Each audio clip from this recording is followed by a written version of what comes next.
I got to thinking maybe I'm the only one, but not really. I think all of us, when we turn on the television, watch a little bit of the news, doesn't take a whole lot, we find ourselves enraged, angry. I think that rage and anger are actually very important in our lives. We're these spiritual beings having this human experience, and part of that human experience is our emotions. We were all given emotions. I think one of the most important emotions that we have is rage or anger. Because anger, rage, can be the motivation for making drastic changes in our lives. Or it can be a very detrimental aspect of lives in that our anger can turn us into victims.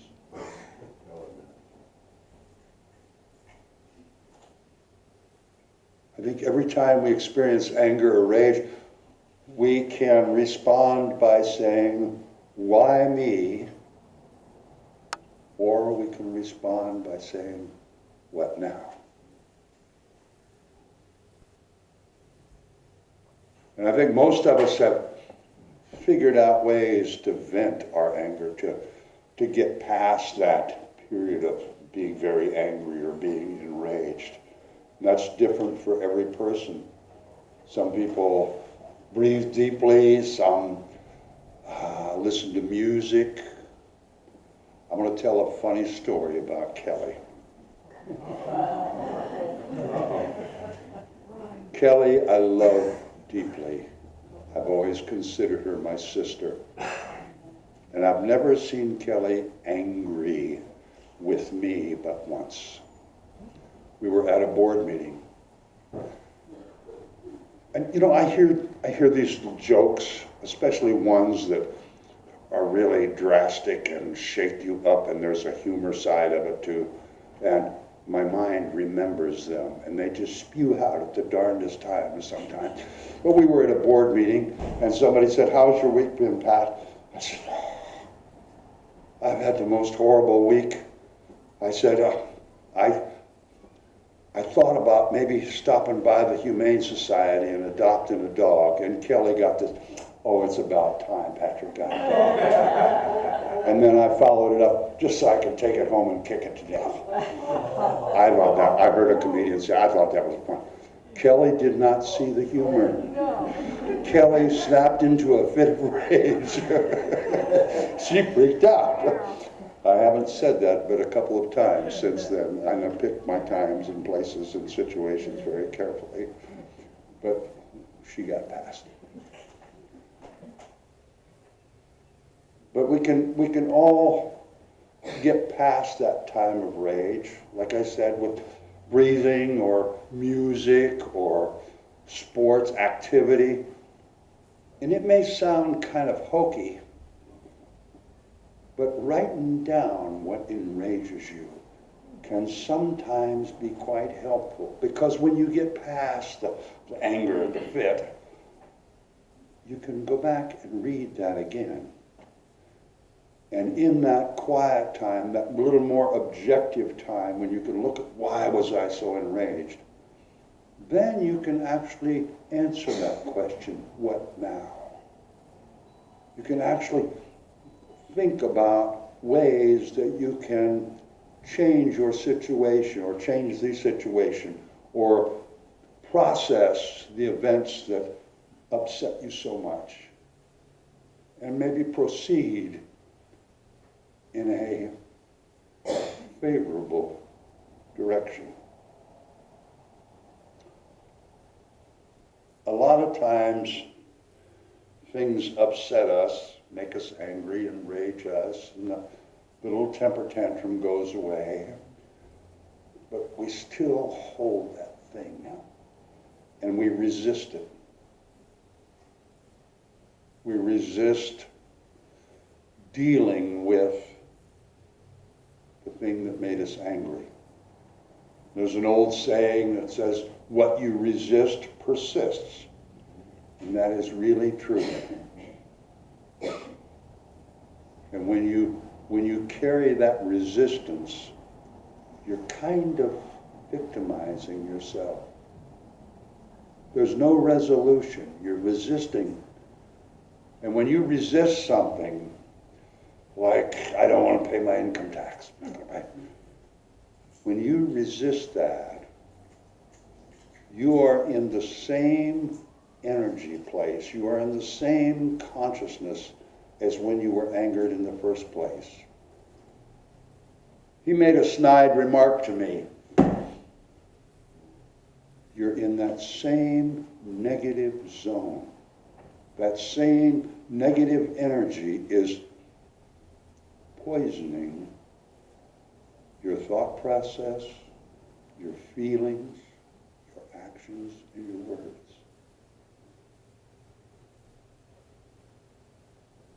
We need to somehow get beyond resisting and get to the point where we can answer that question, what next? It's by saying something and doing something. When I wrote down the title for today, I called it Rage, Resistance, and Activism. I thought maybe that was a little too political. But until you do something, either speak your piece or do your thing, that anger hasn't manifested itself in the way that it was meant to as it came into your life, as you had that experience that made you angry. You had that for a reason. It's not an accident. You had it for a reason.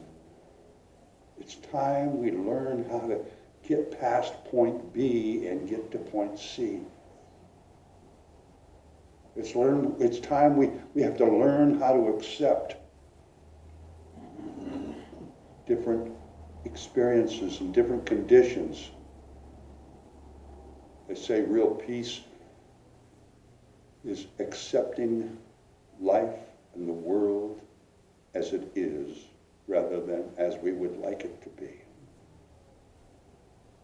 However, if we would really like it to be some other way, then it's up to us to change it. And we can't change anything by resisting it or being angry about it. We have to pick up the pick and walk to the mine. We got to get out the drum and beat it. We got to take the hammer and bang it.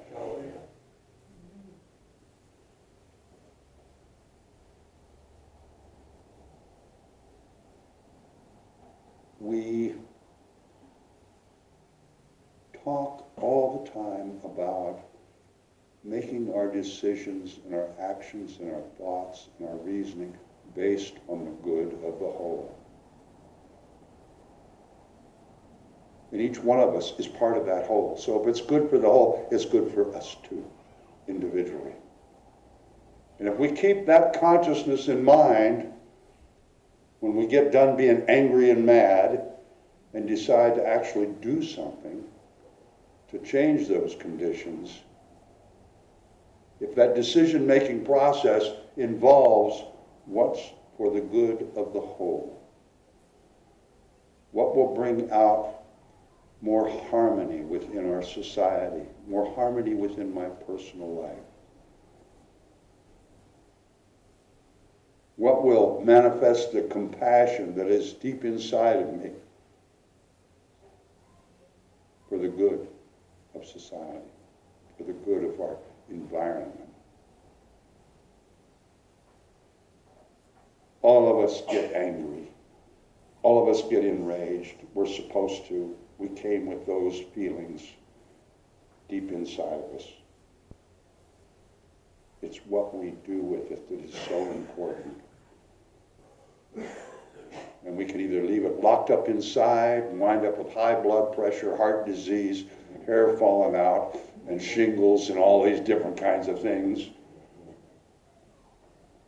Or we can just refuse to acknowledge it and resist it and resist it. Or we can actually do something about it. And when we do something about it and it's based on the good of the whole, a certain change happens inside of us. A certain level of accomplishment, of satisfaction, of completeness. Gandhi has a great quote. It's a poem. At the bottom it says, your habits become your values, and your values become your destiny. And it's quite a process in being what you were born to be in this life experience. And that process includes being angry, being loved, being filled with grief, being filled with joy.